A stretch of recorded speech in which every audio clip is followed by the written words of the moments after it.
Quizá hemos escuchado hablar sobre el estado de bienestar, pero realmente, ¿qué es un estado de bienestar? O estado benefactor, como también se le conoce. Mi nombre es Andrés Manuel Parra García, soy estudiante de la licenciatura en Ciencias Políticas y Administración Pública en la Facultad de Estudios Superiores Zacatlán. El día de hoy te voy a platicar acerca de este tema que sin duda es de lo más interesante. El estado de bienestar es un modelo político-económico en el que el Estado busca sustentar servicios, eh, cumpliendo con los derechos sociales a la mayor cantidad de habitantes posibles. El estado de bienestar es un concepto de las ciencias políticas, en el que se designa una propuesta política o modelo general de Estado.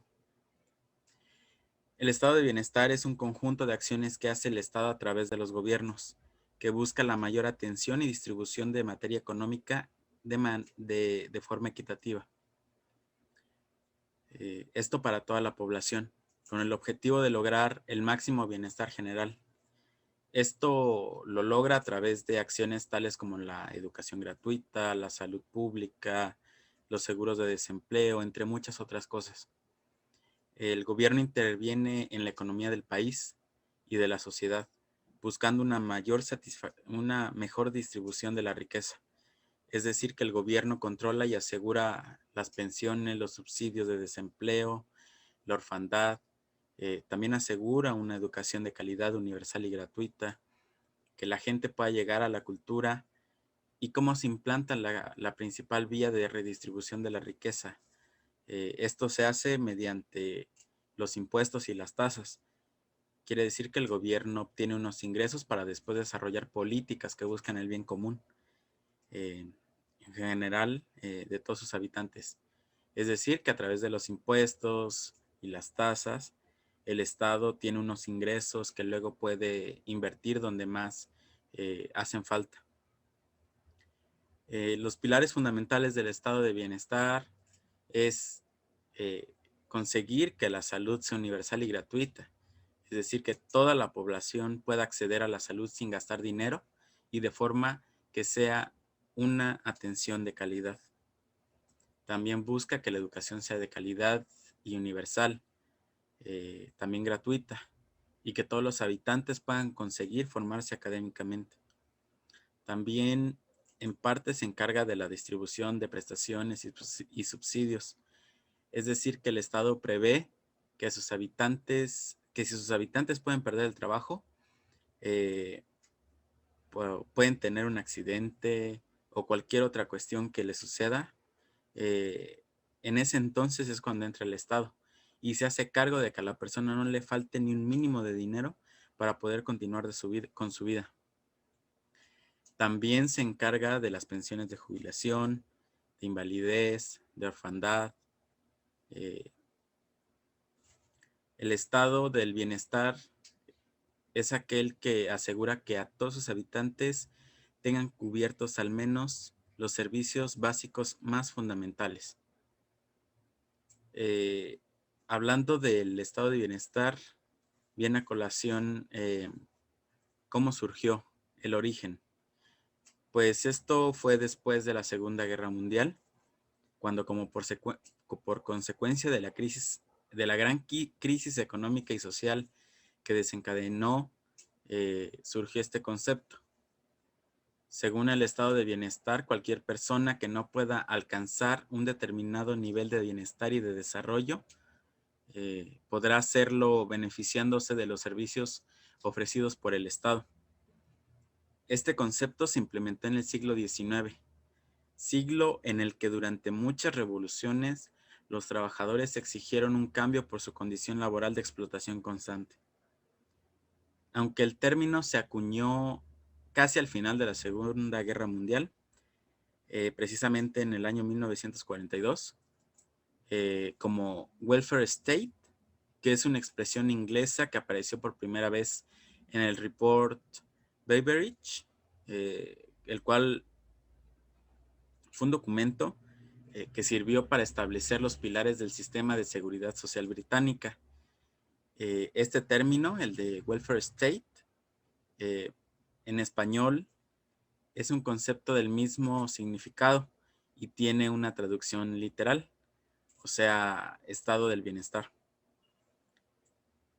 El origen del estado de bienestar se dio en los países desarrollados de Europa Occidental, especialmente en Alemania.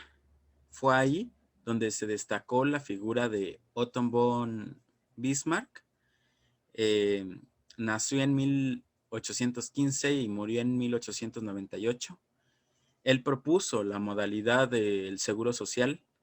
Eh, de esta manera surgió un tipo de política popular que cubría el seguro por enfermedad y la jubilación.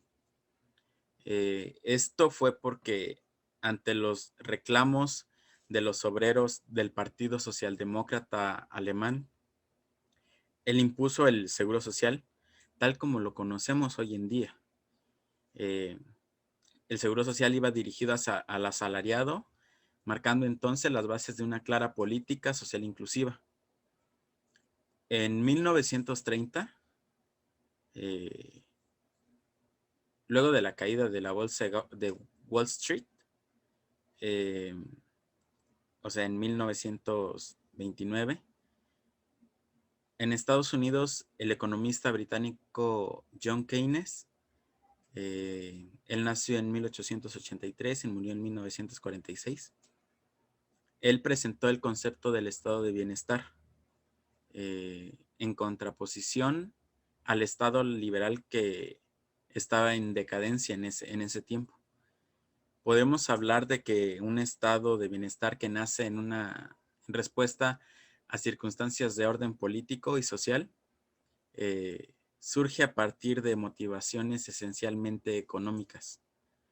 La teoría económica de Keynes sostuvo que la intervención del gobierno podía estabilizar la economía, incrementando los niveles de empleo y de producción mediante el aumento del gasto público, en especial durante los periodos de mayor desempleo. Por otro lado, tenemos las características. El Estado benefactor se caracteriza por otorgar dos grandes pilares fundamentales. El primero es la educación y el segundo es la salud, y ambas tienen que ser públicas y gratuitas. Eh, También es otorgar prestaciones a aquellas personas que poseen capacidades diferentes, tales como subsidios o pensiones por invalidez. Otorgar prestaciones a aquellas personas que poseen capacidades diferentes.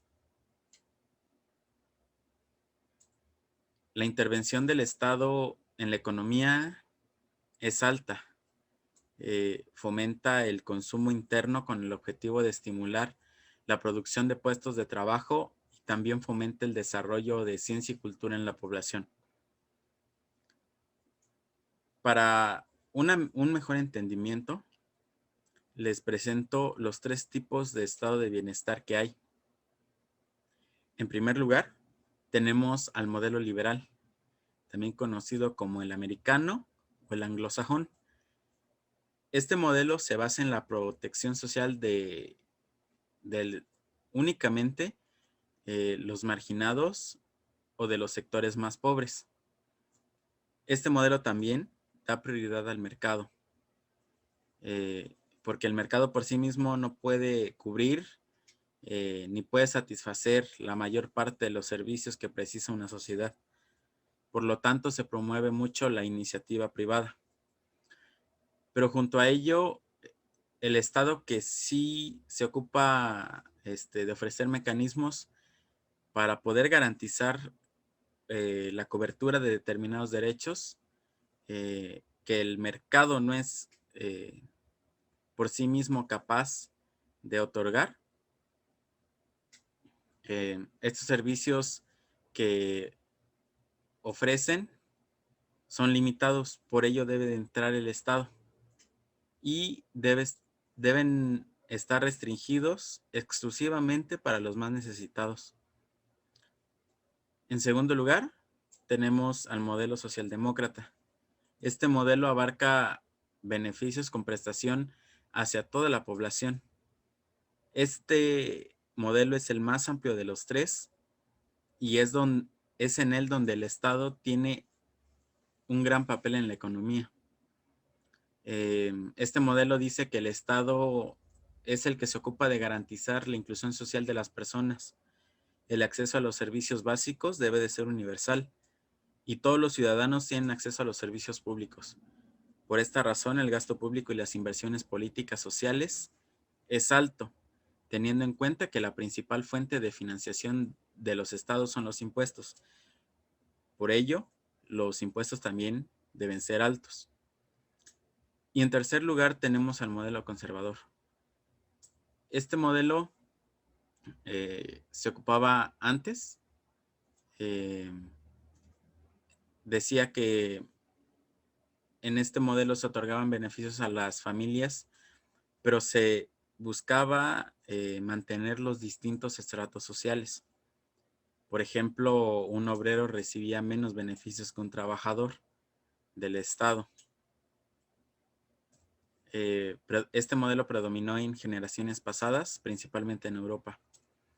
Este modelo dice que la base de la integración social recae en las familias, no en el individuo.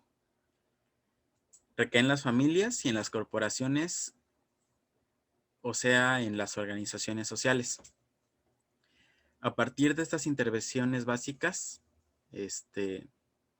son los propios individuos los que deben encontrar sus propios recursos de desarrollo personal. Este modelo dice que el Estado basa su intervención en fortalecer a las familias y dotarles de ayudas para que sean estas las que se ocupen de la integración social. Junto con las familias, las corporaciones de tipo gremial, los sindicatos,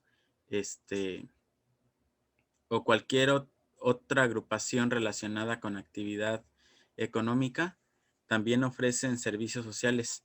Y solo por el hecho de pertenecer a estas agrupaciones, eh, se ofrece a las personas seguros o beneficios sociales. Como podemos observar, en los tres se otorga al Estado un papel importante a la hora de cubrir las necesidades de la población. El estado del bienestar también tiene críticas. A partir de la década de los 70 se incrementaron las críticas al estado del bienestar. Fue aquí donde algunos economistas acusaban irregularmente a la administración del Estado, evidenciando que tenían demasiados gastos fijos y que no se veían reflejadas todas las inversiones que se realizaban a partir de lo que se recaudaba. Proponían que el Estado solo se debía intervenir en lo mínimo e indispensable de manera muy precisa y gradual. El concepto de estado del bienestar perdió en ese entonces credibilidad y dio paso a nuevos modelos neoliberales. Hay quien afirma que sí, que precisamente el estado de bienestar está en crisis. Varios motivos son los que se argumentan. Por un lado, tenemos la transformación en las relaciones de producción. Ya no se produce igual que antes. Por otro lado, la globalización de las economías. También los grandes flujos migratorios. Y por último, la irrupción de las nuevas tecnologías. Es decir, que hay varios cambios en la sociedad que indican que el estado de bienestar efectivamente está en crisis. Estos cambios los resumimos en transformación de relaciones de producción, globalización de las economías, grandes flujos migratorios e irrupción de las nuevas tecnologías. Estas modificaciones en nuestras sociedades llevan a una situación de crisis al estado de bienestar. Y si encima de ello le añadimos la crisis económica por la que actualmente estamos atravesando, pues nos encontramos en que se aumentan las condiciones precarias de parte de la población. Y que encima de esto, además, estas condiciones precarias eh, afectan la calidad de los servicios públicos. Esto fue todo de mi parte, espero te haya servido la explicación en este corto video y muchas gracias por tu atención.